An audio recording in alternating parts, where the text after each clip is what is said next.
CV t'ouvre-t-il des portes ou les claque-t-il en silence? Si tu es prêt à transformer cette simple feuille en un aimant à entretien, reste bien jusqu'à la fin parce que je te donne des conseils et les erreurs à éviter pendant la rédaction de ton CV.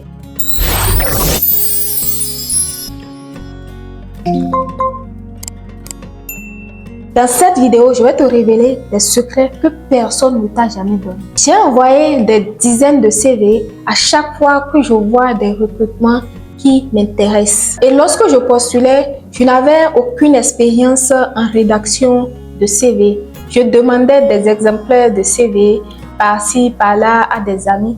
Et évidemment, je n'ai jamais reçu de suite pour ces appels auxquels j'ai postulé.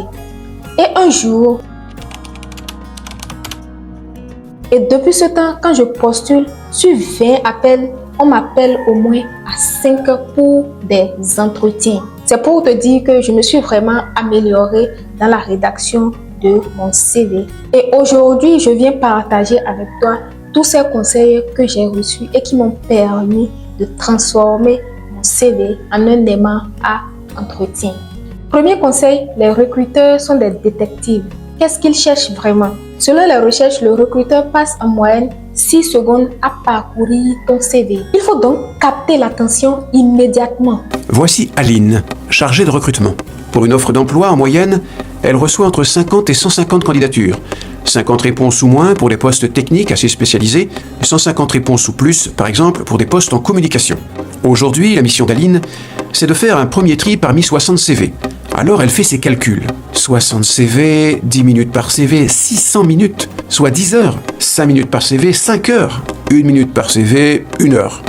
Alors, elle rentre dans une logique d'élimination. Elle élimine les CV qui présentent des erreurs flagrantes, dans la forme ou le contenu. Elle se dit, à la fin, les bons CV vont surnager. Et quand elle a réduit le nombre de CV, elle appelle son boss et lui dit « Le premier tri des CV est terminé, je vous envoie les 6 que j'ai retenus. » Le problème, c'est que parmi les 54 CV qui sont partis à la poubelle, il y avait sûrement de bons candidats. Ces candidats se disent « J'ai la formation, j'ai les compétences, mais je n'ai pas d'entretien d'embauche. Pourquoi ? Pourquoi ?» Eh bien, voilà pourquoi. Ces candidats ne connaissent pas les codes du CV. Alors pour eux, la partie est terminée avant même d'avoir commencé. Le recruteur est un peu comme le méchant flic qui cherche des incohérences dans le témoignage d'une personne en état d'arrestation. Attention, tout ce que vous direz pourra être retenu contre vous. Dans la phase 1 du processus de recrutement, le recruteur se focalise sur les mauvais CV pour les éliminer. Il trouve une erreur, le CV part directement à la poubelle. Au revoir, merci, vous ne reviendrez pas en deuxième semaine. Pourquoi ? Parce qu'il a trop de CV devant lui. Deuxième conseil, soigne la structure de ton CV. Un bon CV doit avoir une structure claire, logique, simple, facilitant la lecture. Donc, dans la logique de la structure, il faut suivre une certaine chronologie dans l'énumération des expériences de travail ou des diplômes.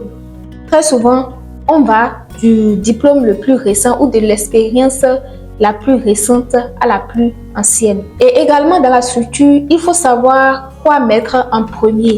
Est-ce que c'est l'expérience de travail ou c'est les diplômes qu'il faut mettre en avant de mettre l'expérience de travail?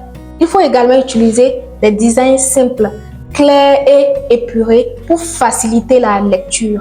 J'ai partagé une vidéo sur comment rédiger un CV avec Canva et avec Word que tu peux voir ici.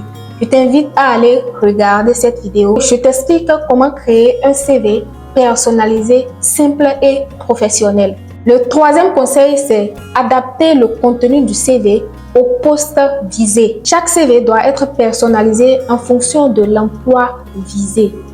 On n'a pas besoin de mettre toutes les expériences dans notre CV. Il faut choisir des expériences à mettre en fonction des compétences recherchées, en fonction également des expériences demandées. C'est pourquoi il faut avoir à côté l'appel à candidature lorsqu'on est en train de rédiger le CV pour pouvoir adapter le contenu du CV au poste auquel on postule. Donc, il y a des mots-clés à utiliser et pour avoir ces mots-clés, il faut regarder dans l'appel à candidature pour utiliser les mots-clés qu'on a dans la description du poste.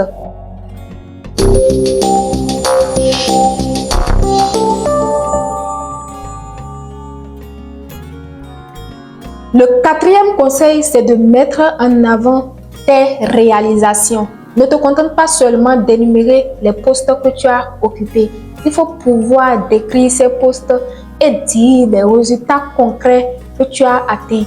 Chiffrer les résultats que tu as atteints pour pouvoir expliquer l'impact que tu as eu en occupant ce poste.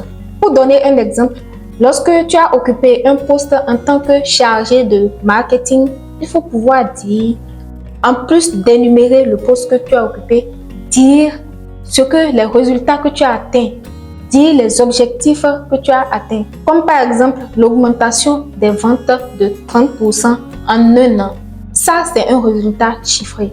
Si par exemple, tu as fait un stage professionnel à l'inspection forestière, tu as participé à une activité de reboisement, il faut pouvoir dire le nombre de plants que tu as produits et le nombre d'hectares que tu as pu reboiser. Donc ça, c'est un résultat chiffré qui peut avoir un impact positif. Et lorsque tu es en train d'énumérer les résultats atteints, il faut utiliser les verbes d'action pour dynamiser et montrer qu'il y a vraiment eu du concret dans ce que tu as fait. Le cinquième conseil, c'est soigner la présentation du CV. Un design soigné et professionnel est très important. Il ne faut pas utiliser des polices fantaisistes ou des graphiques fantaisistes, des coloris inutiles dans la rédaction du CV. Le CV doit être présentable. Voilà pour les 5 conseils à prendre en compte pendant la rédaction du CV. Maintenant, passons aux erreurs à éviter. Première erreur, c'est les fautes d'orthographe. C'est très grave. Dans un CV, on ne doit pas avoir de fautes d'orthographe.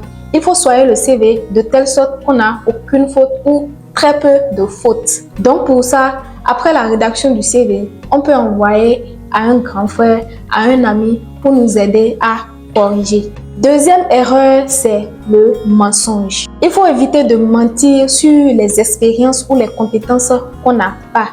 Lorsqu'on n'a pas une expérience ou une compétence, il ne faut pas le mettre dans ton CV parce que ça peut porter préjudice plus tard. Donc évite le mensonge comme la peste.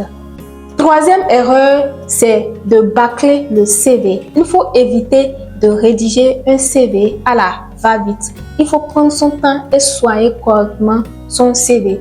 On ne doit pas prendre un CV par exemple et voir sur la première page, on a une police donnée et la deuxième page, on a une autre police. Ou soit, on prend le CV, on a une taille à certains endroits et on a une autre taille à d'autres endroits. On peut différencier les tailles. Si on a le titre du poste à une taille, la description doit être à une autre taille. Mais on ne peut pas prendre 2 descriptions et on va avoir 2 tailles différentes. C'est très dangereux, ce n'est pas bien.